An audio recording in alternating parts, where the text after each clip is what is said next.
ulama kita mengatakan kalau ada orang kehidupan dunianya dia khawatirkan tidak cukup, ada anaknya sekolah, ada beberapa yang harus dimodali, kemudian kehidupan ekonomi tidak menentu, tidak jelas penghasilan kita, maka di sujud terakhir sholat dulu kau minta, pasti Allah cukupkan sampai tahun berikutnya, tidak akan pernah di kekurangan, pasti cukup. Untuk lebih wallahu a'lam, tapi untuk cukup insya Allah.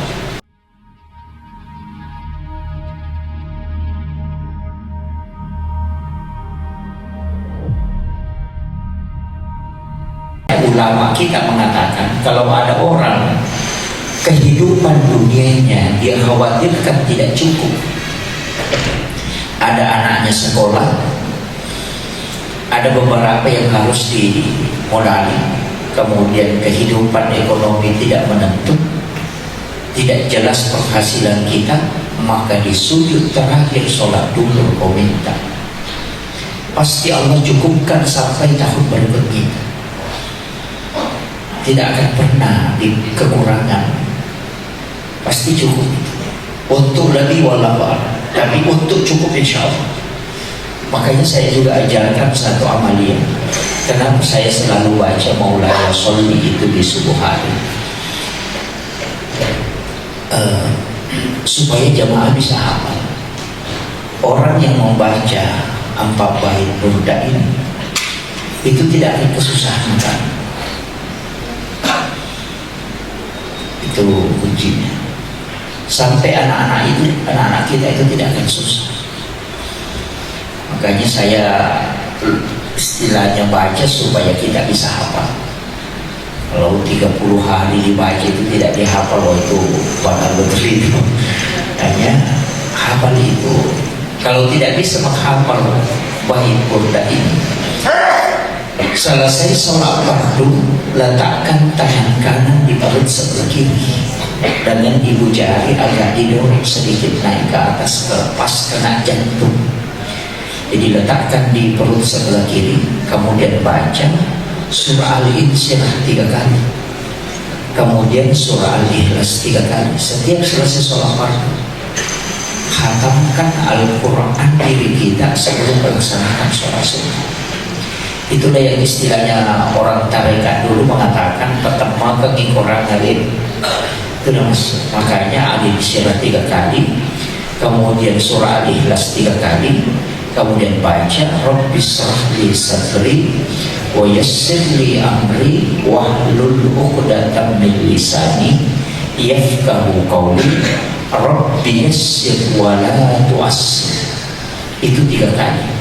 Siapa yang membaca melakukan amalan ini, pertama, tidak ada sesuatu yang dia urus kecuali Allah memudahkan. Ketika dia menghadapi masalah, bukan dia yang selesaikan, nanti orang yang selesaikan. Nanti selesai itu baru kita sampai. Orang yang sedang berurusan dengan pengurusan berkas apa, suruh lakukan itu, amalkan itu insya Allah. Ketika kita menghadapi masalah, pasti ada solusi dan ada orang yang bantu. Saya beberapa kali menemukan beberapa masalah yang rumit, tapi saya mengatakan barangkali mungkin wirid ini saya tidak bisa. Bahkan ada sesuatu yang saya anggap mustahil, tapi itu bisa. Ketika tidak punya paspor, kemudian bisa menyeberang ke luar negeri dengan hanya tawakal, mengatakan insya Allah mudah-mudahan ada yang memudahkan. Karena lupa bawa paspor. Sebenarnya paspor itu saya bawa, tapi karena barang saya kirim ke kampung di koper, nah paspor itu ada di koper. Nanti tiba di Atapua itu untuk nyebrang ke Timur Leste, baru tahu bahwa tidak bawa paspor. Tapi ada ya orang yang mengatakan nanti saya yang kawal masuk, tidak usah pakai paspor. Padahal tidak ada yang bisa lolos. Jadi saya mengatakan ada aja. Jadi bahkan beberapa kali ketika naik pesawat, tapi ada aja yang membantu. Jadi saya mengatakan wirid itu sangat penting. Makanya Sisi Muhammad Abdul Maliki itu menyampaikan kepada murid-muridnya di Mekah ketika dia ngaji di Mekah. Dia katakan, amalkan ini karena ini akan berdampak ke anak-anak kita. Kalau ada, jadi bukan saja kita yang dapat keberkahannya. Ketika kita punya anak-anak mengurus sesuatu itu dimudahkan.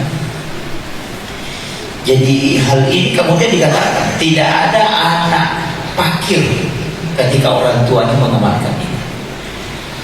Itu makanya saya wasiatkan itu 3 aja. Al-Insyirah, Al-Nasr, baca 3 kali. Cuma ada ulama yang menganjurkan mengulang itu.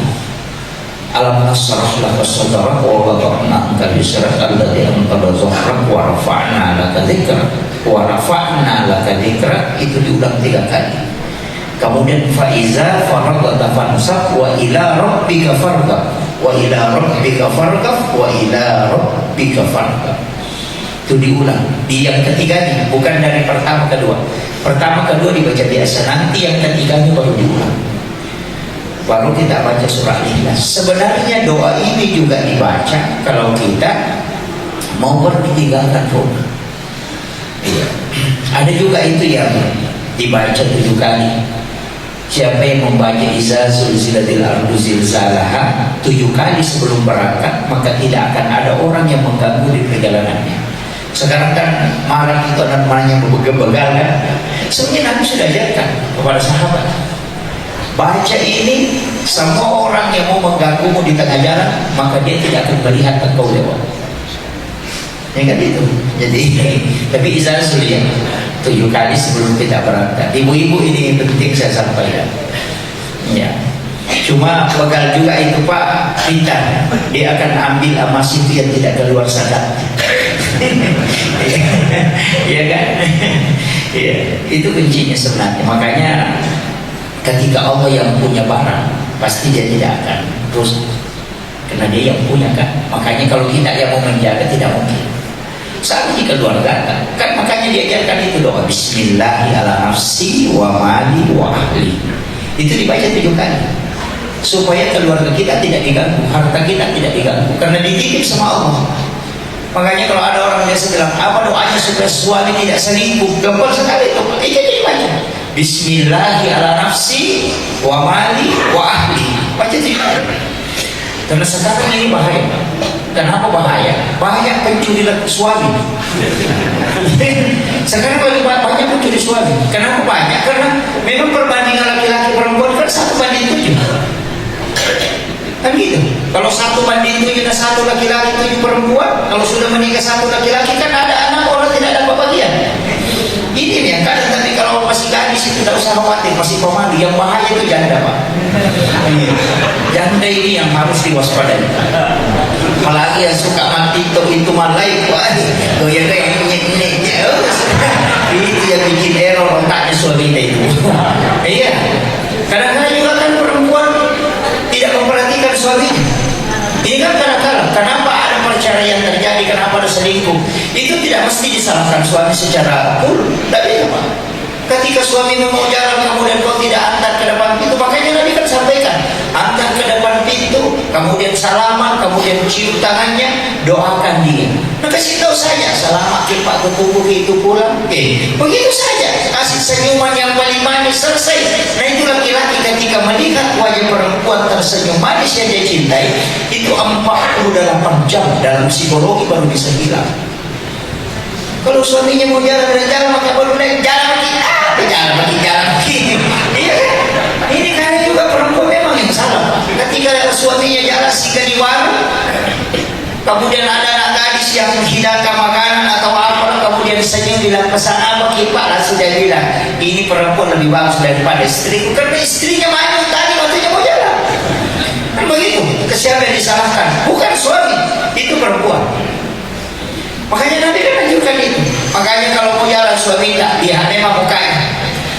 Lihat mukanya. Ada itu yang dibaca Nabi Adam ketika pertama kali ketemu Hawa di Jabal Rahmah. Ini harus dihafal perempuan. Itu Nabi Adam ketika dipisahkan ketemu di Jabal Rahmah, itu ada di dalam Al-Quran, itu dia balikan. Wa alqaitu 'alaika mahabbatan minni wa litusna 'ala aini. Itu yang dibaca. Sudah hafal? Anda usaha Pak. Supaya suami selamat. Iya. Tapi kalau mau merantau jangan dibacakan, karena kalau doa ini berkata tidak akan tinggal di kampungnya orang 7 hari itu dia akan kembali. Jangan dibacakan itu. Kalau itu yang dibaca Nabi Adam ketika pertama kali ketemu Hawa dan tidak akan pernah berpisah hingga dia meninggal. Itu dia berikan dalam Quran surah Taha akhir ayat 39. Wa alqaitu 'alaika mahabbatan minni wa litusna 'ala aini. Gitu. Sudah hafal belum? Saya tidak ulang lagi.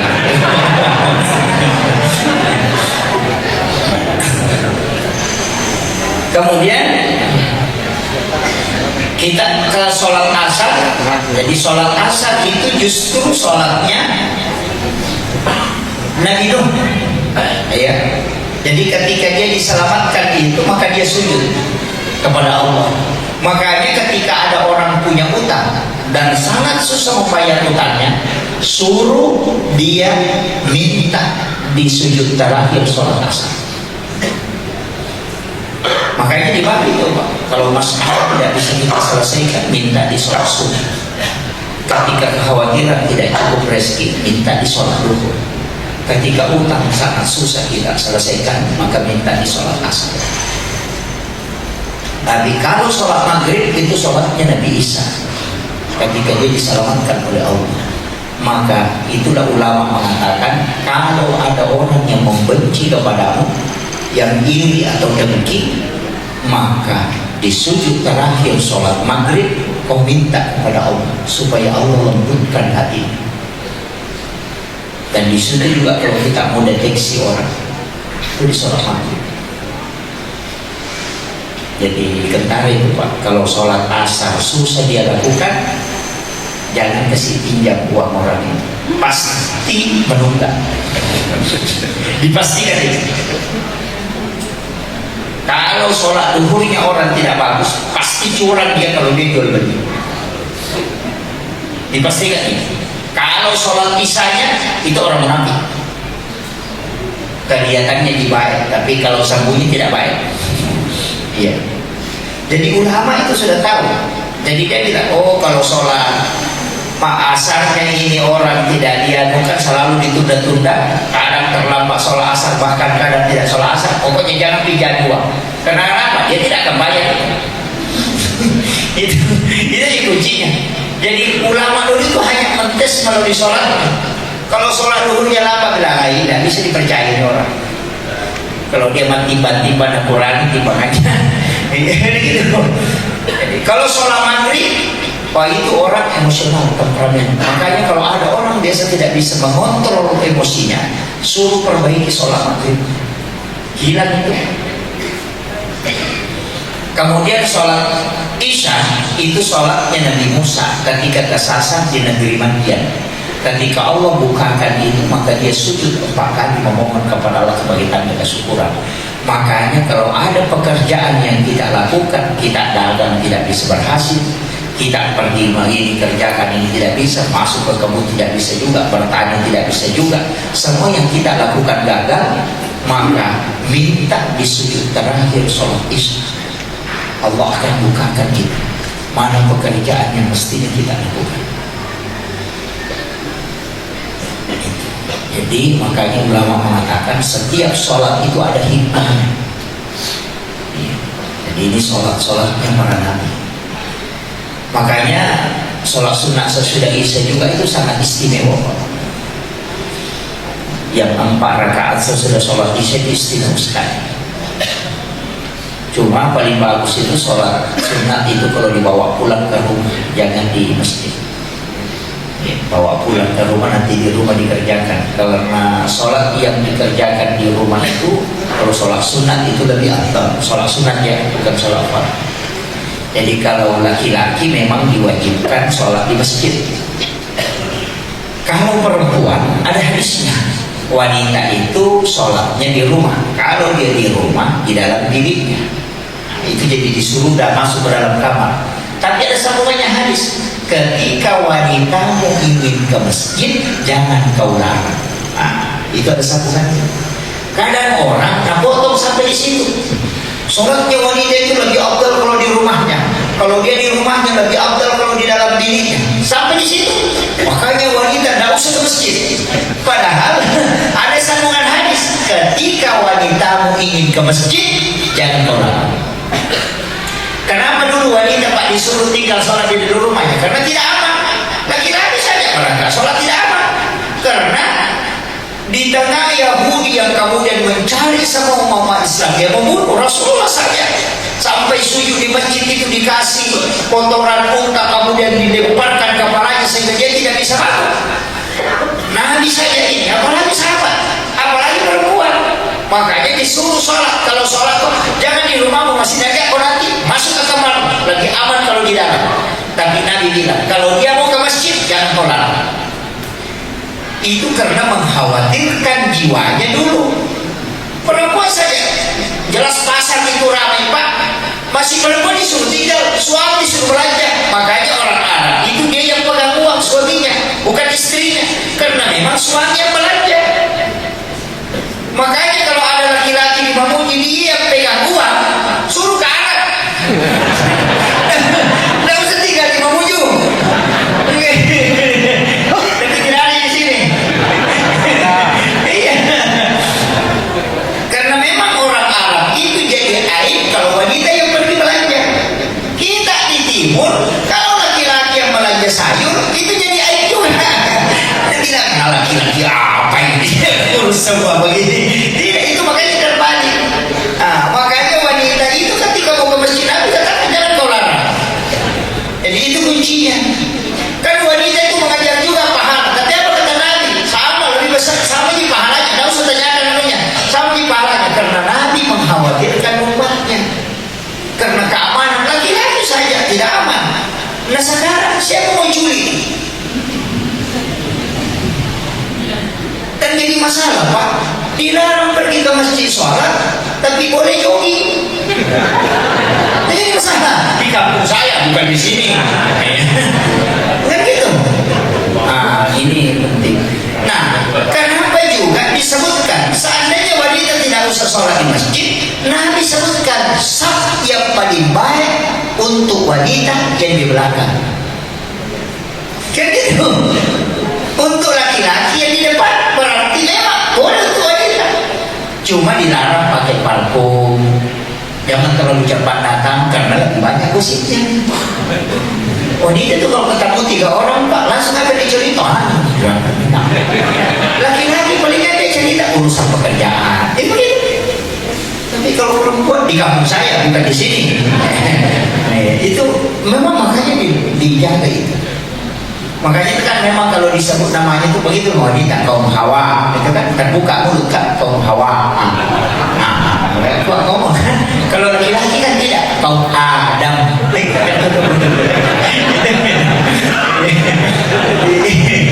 Laki-laki itu kan tutup mulutnya kaum Adam. Dia tidak banyak bicara tapi matanya melotot. Makanya laki-laki dia mata kerenggang. Itu falsafah. Jadi makanya dalam ibadah ini penting ada titik-titik itu yang memang kita minta kepada Allah. Jadi saya wasiatkan utamanya di sholat sunnah. Yang paling bagus itu ketika tengah malam itu. Karena Nabi pernah bilang, maukah engkau masuk surga ya dahulu dan jaga salam. Masuk surga selamat, tidak antri. Biar orang antri, kau tidak antri. Pokoknya kau kayak pergi pasar, bukan hari pasar. Pergi pasar bukan hari pasar. Pokoknya mau lari, lewat kiri, lewat sini tidak pernah ada yang halangi. Mau kata Rasul mengatakan, maukah sahabatku kau sahabatku masuk surga? Ya dahulu dan jangan atas salam masuk surga aku dengan keselamatan. Pokoknya tidak antri. Saya mengatakan itu yang dicari ya Rasulullah. Nabi cuma bilang lakukan 3, balas keburukannya orang dengan kebaikan. Kalau ada orang kikir pelit, kau dermawan kepadanya. Nah itu. Karena itu ihsan. Begitu jadi sini bisa Pak. Kalau kita ada orang kikir dan bilang iya dan dia itu kaki ke depan, ini dia tausiah bantunya nanti itu. Jangan. Jadi kalau orang kikir kita dermawan. Kenapa? Karena itulah orang yang bukan membalas kebaikan tapi berbuat baik. Kalau orang dermawan kita dermawan itu hanya membalas kebaikan. Tapi ketika orang kikir kemudian kita dermawan, itu berbuat baik namanya. Itulah ihsan. Yang kedua, bangun sholat di saat semua orang pada tidur, itu sholat tahajud. Oh, itu yang istimewa. Ketika dia 2 rakaat, tidak usah banyak, 2 rakaat saja, sujud di hadapan Allah, minta. Karena di situ baru akan diturunkan oleh Allah. Kemudian yang ketiga, bayarkan utangnya orang yang berutang tanpa kau kasih tahu. Tetangga yang cicil motor, kita yang lunas. Masuk surga tidak dihisab. Salah. Kira-kira bisa. Mulai berpikir wah susah kayak gitu. Makanya tidak antri karena tidak banyak orang yang bisa lakukan. Itu begini. Iya, kalau mau Pak, tunggu. Kalau ada tetangga ada cicil mobil, kita yang lunas. Nggak usah kasih tahu. Jadi ada memang amalia-amalia itu yang bisa jalan pintas. Ya. Kemudian ada masalah sedikit ketika sholat ini, terutama kan ada hadis mengatakan innamal a'malu binniyat wa innamal likulli imri'in ma nawa. Setiap segala sesuatu itu mesti diawali dengan niat, dan segala sesuatunya itu didapatkan sesuai apa yang diniatkan. Nah, masalah niat ini kan ada yang tidak sepakat itu dengan kata usolli kan. Ada yang mengatakan itu bid'ah. Oke lah, kalau kau membid'ahkan kalimat usolli, kita pakai pendapat Imam Syafi'i yang paling utama. Mana? Tidak dilafazkan niat, cukup dalam hati. Ketika takbiratul ihram mengangkat Allah, di saat kita mengatakan disitulah tidak berniat dalam hati tanpa dilafazkan. Itu yang paling utama kalau menurut Syafi'i. Tapi berlaku pada orang yang sudah lancar. Kalau tidak lancar jangan coba-coba. Karena nanti kepanjangan Allah.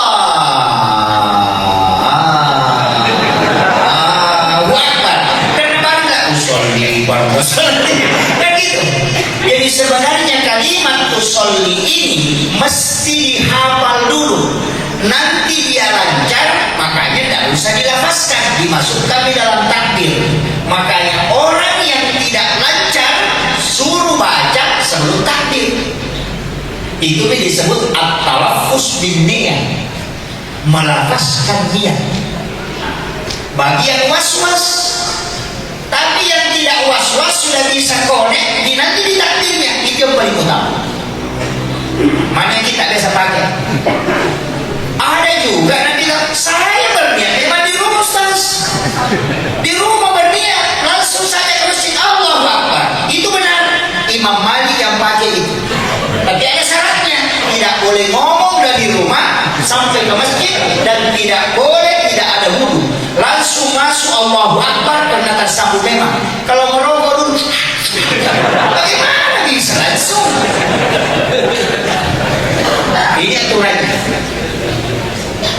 Silakan pakai pendapat Imam Malik berniat di rumah sebelum berangkat. Tapi Imam Syafi'i bilang tunggu dulu.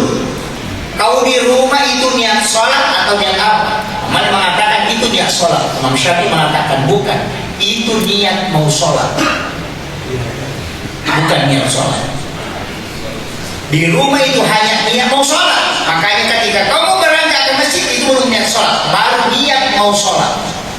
Nanti berdiri baru kau hadapkan dirimu dan kalbumu, baru kau berniat. Itu baru niat sholat. Kita pakai yang mana? Yang itu.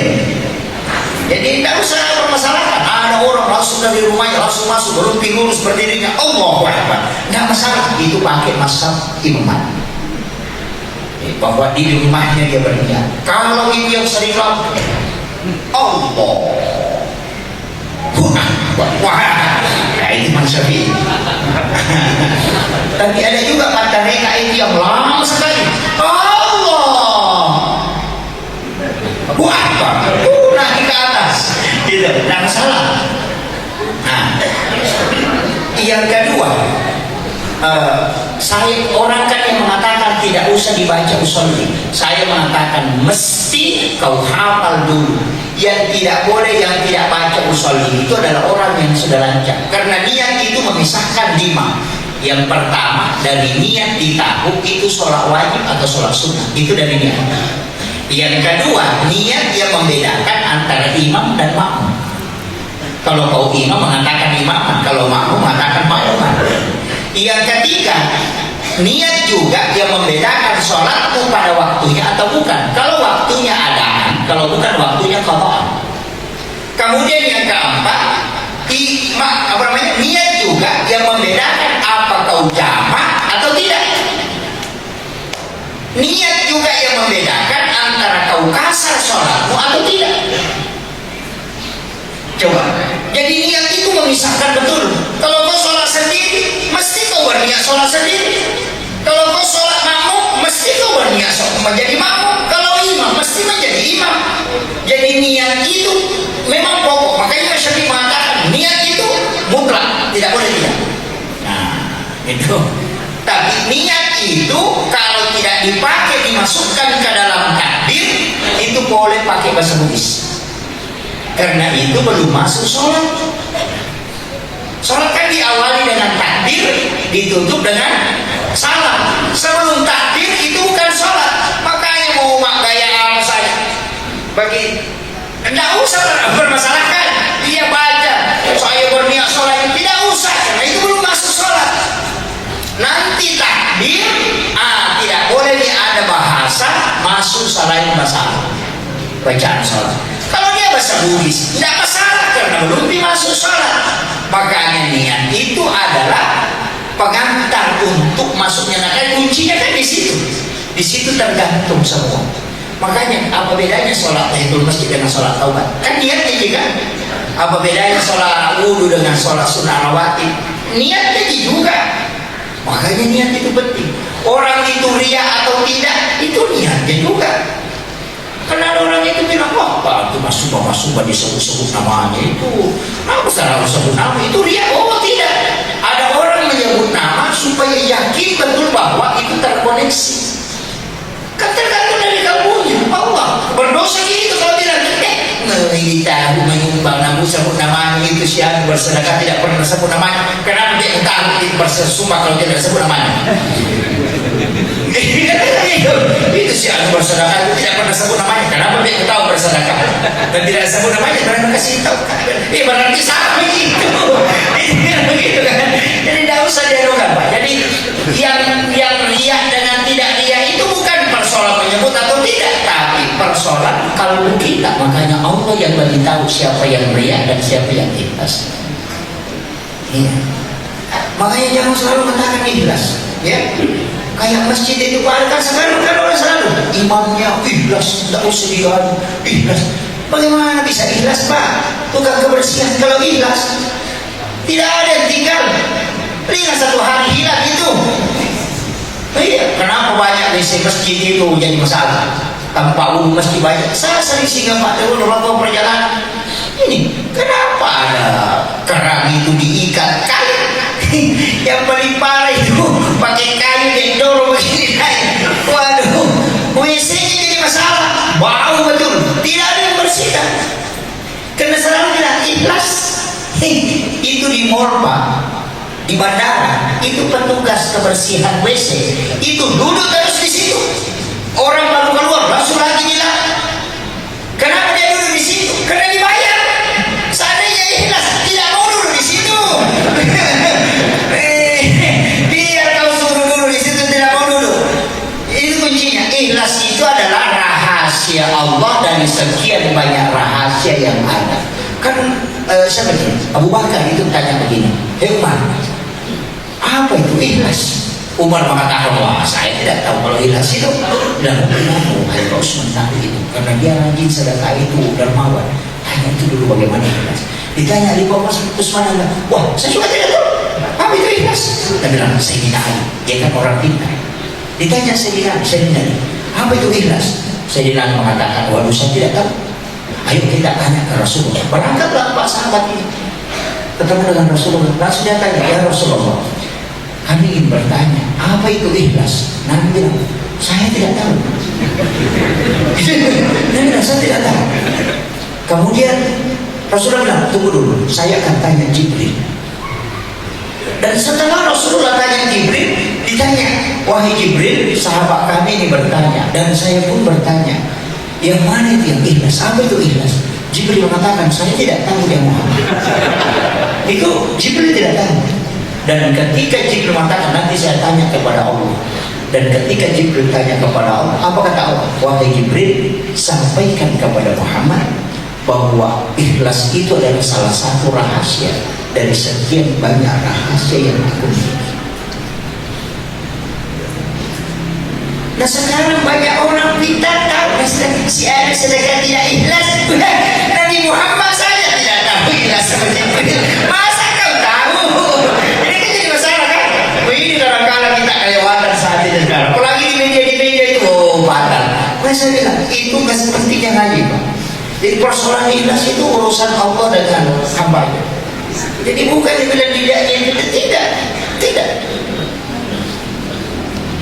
Cuma keikhlasan itu ada tanda-tandanya orang ikhlas. Jadi dia tidak pernah permasalahkan sesuatu. Kalau ada seorang orang sudah sedekah begini, baru dia marah-marah, oh sudah disedekah, sudah dibantu, tapi tidak ada bantu. Bukan ikhlas itu. Kenapa begitu?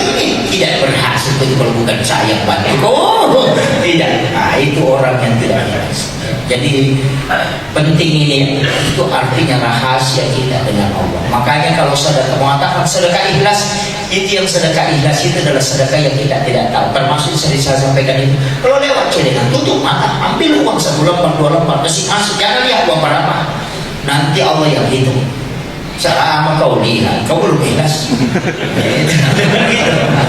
Tapi sedekah di atasnya itu ada. Kalau itu yang kan diambil kan dikasih masuk. Masih itu bisa ditahu, Pak. Tapi di atasnya itu apa? Kalau ada orang minta sumbangan, kasih kunci tempat uang tak.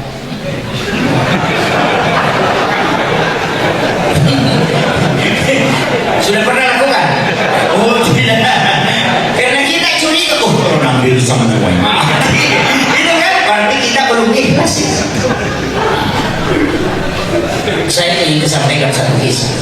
Di Universitas Al-Azhar Kairo Mesir itu, bendahara dermawan yang bersedekah untuk berwakaf untuk Al-Azhar Kairo itu adalah salah satu dermawan di Mesir.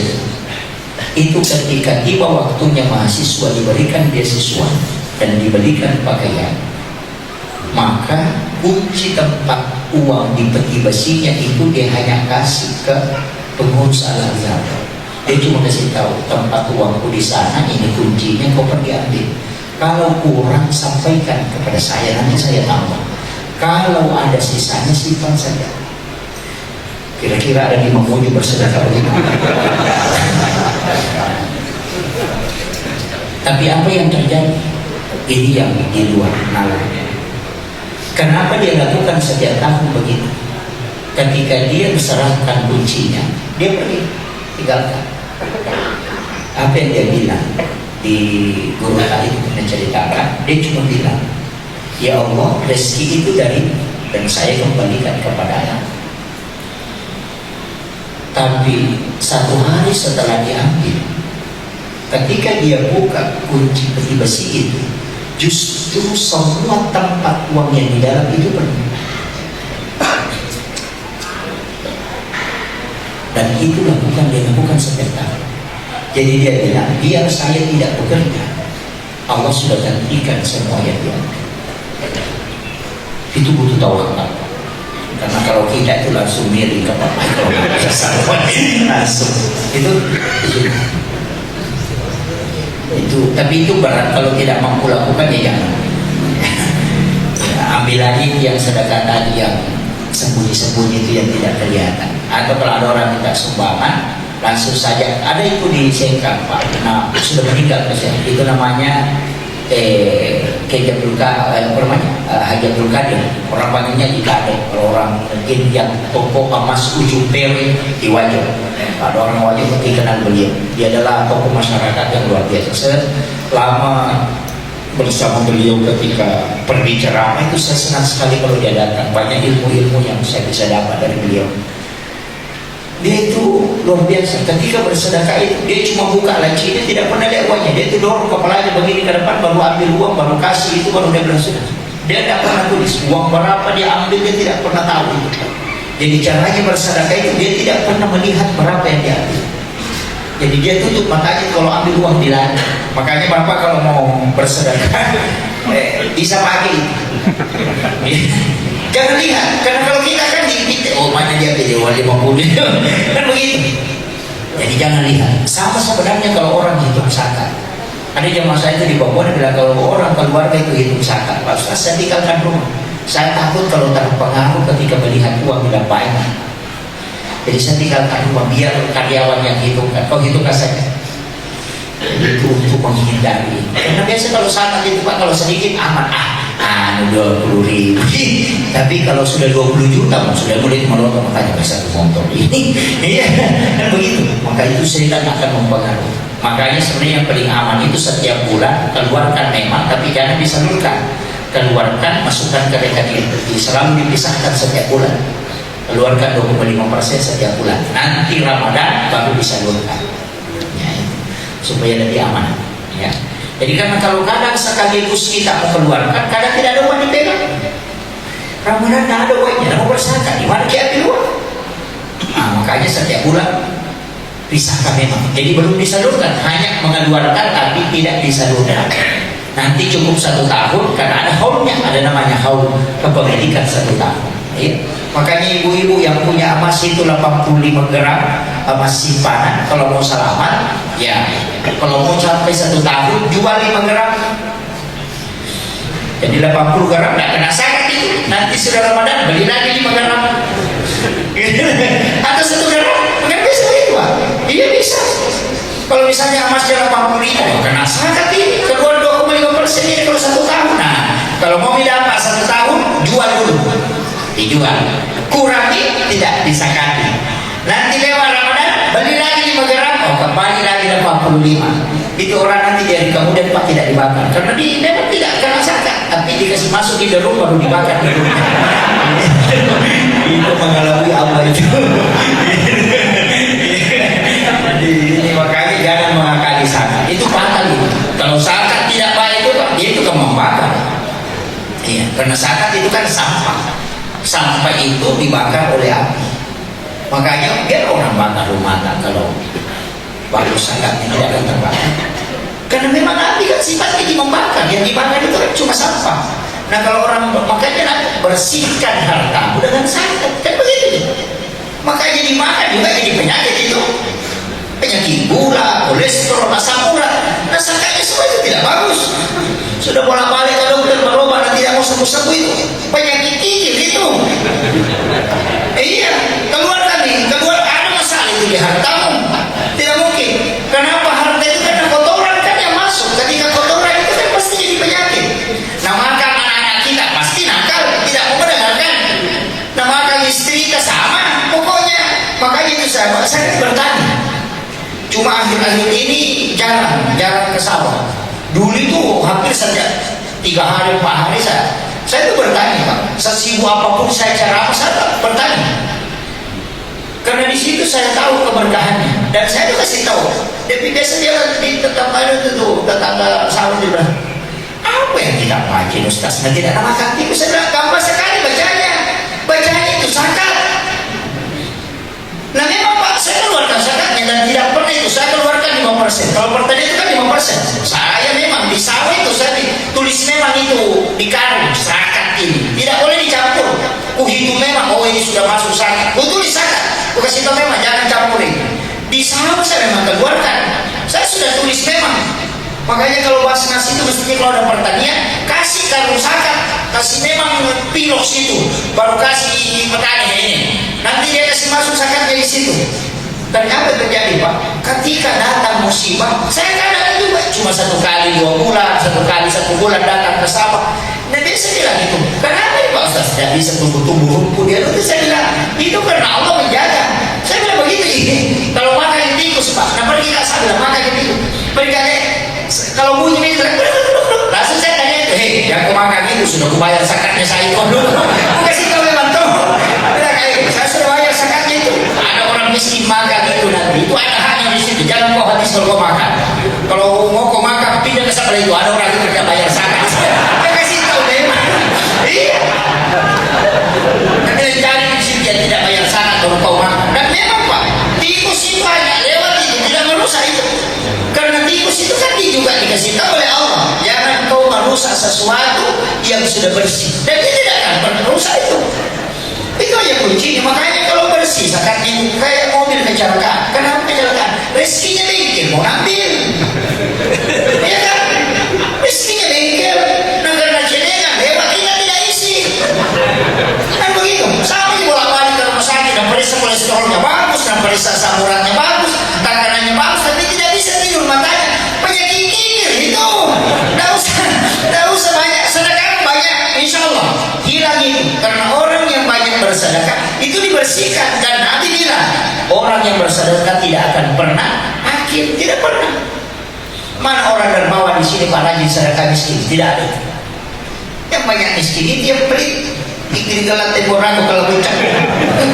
Ada begitu.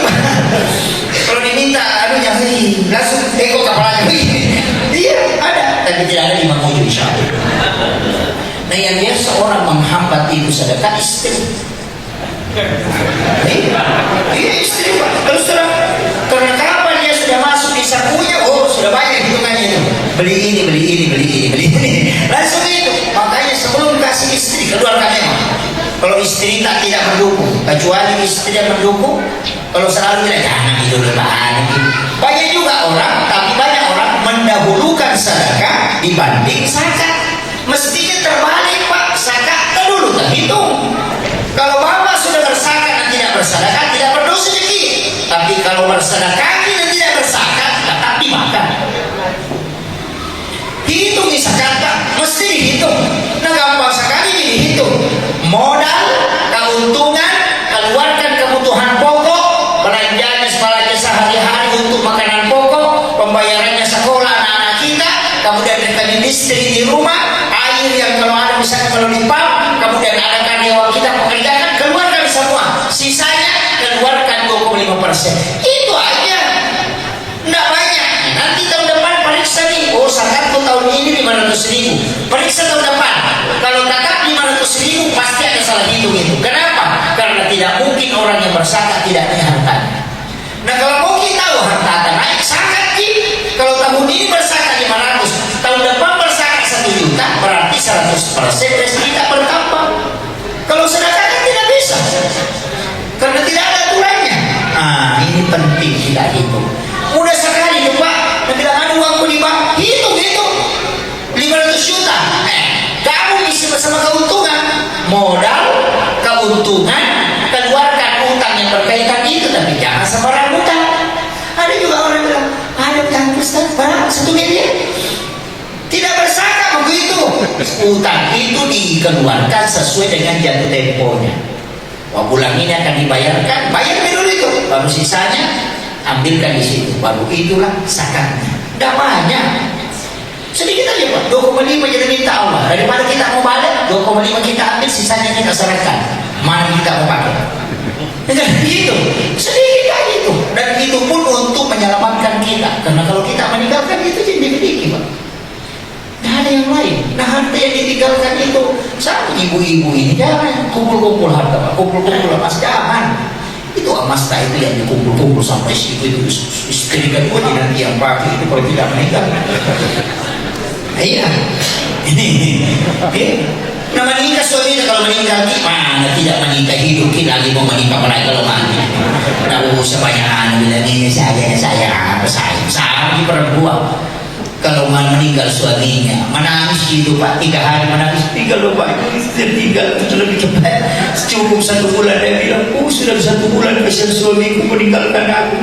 Langsung ada udah Pak Koming, sabar kita sebenarnya yuk sudah selesai urusan. Iya makanya siapa yang tidak Persiapkan diri kita kalau bukan kita. Harta jangan dikumpul Pak, kita tidak bawa. Makanya kalau bagi warisan jangan dibagi semua. Ini nak kau punya, sebelum kita meninggal bikin wasiat. Nanti ini yang punya, ini yang rumah ini yang punya, anak kedua ini yang punya. Itu ada sawah 1 hektar, itu untuk saya. Jangan ada yang bagi. Nanti lagi bertanya, Bapak mau bertani? Bilang tidak, itu untuk saya. Nanti kalau saya meninggal, hasilnya itu masukkan semua ke masjid. Kasih Pak Imam. Jadi kita meninggal tetap jangan pahala. Imam itu Pak perlu sebenarnya. Itu petani, tidak usah bertani imamnya. Kalau 10, kayak di sini saya kasih tahu. Kalau 10 petani, tidak usah kasih bertani Pak Imam.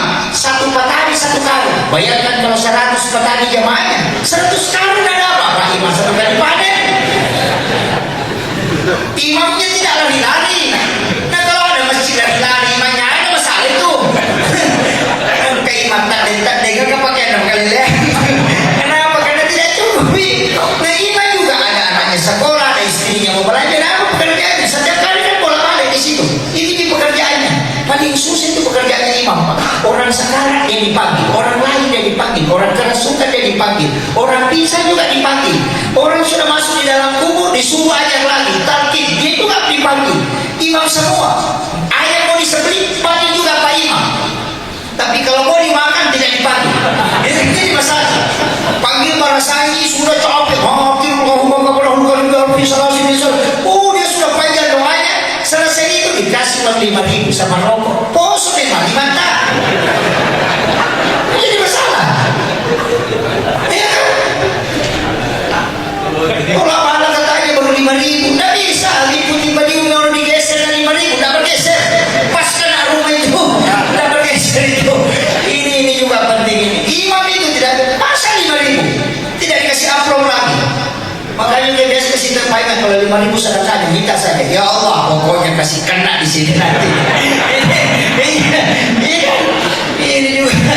Makanya kalau saya kasih amplop Pak, kasih amplop. Kalau kita panggil Pak Imam kasih amplop, sudah tidak nampak. Nanti kalau dia lihat manusiawi kan? Iya. Nah sekarang kita kan masih pakai orang yang selalu kelihatan. Wah 5.000, udah panjang doa gitu. Ini karena pada hati Nabi udah selalu bilang dia salah tahu kira salah. Amin. Kena pindah lagi setelah. Makanya kalau dia tidak tahu aman. Makanya saya tuh Pak tidak pernah buka amplop. Kalau dikasih, kalau pergi ceramah tidak pernah buka.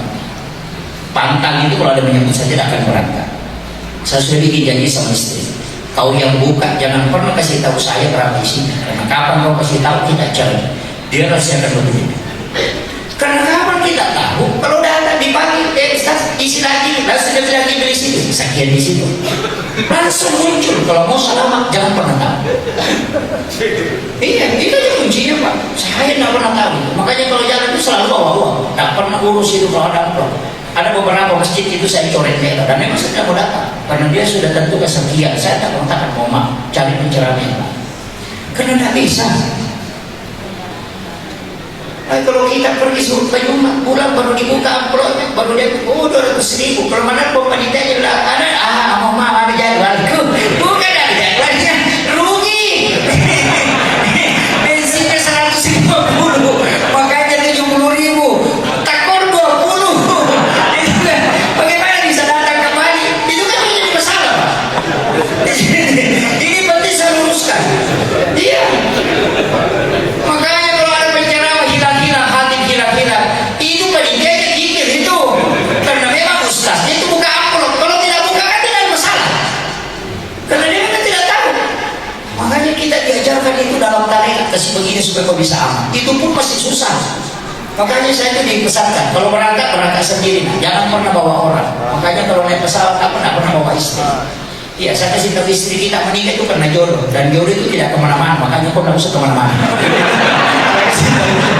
Begitu caranya suruh istri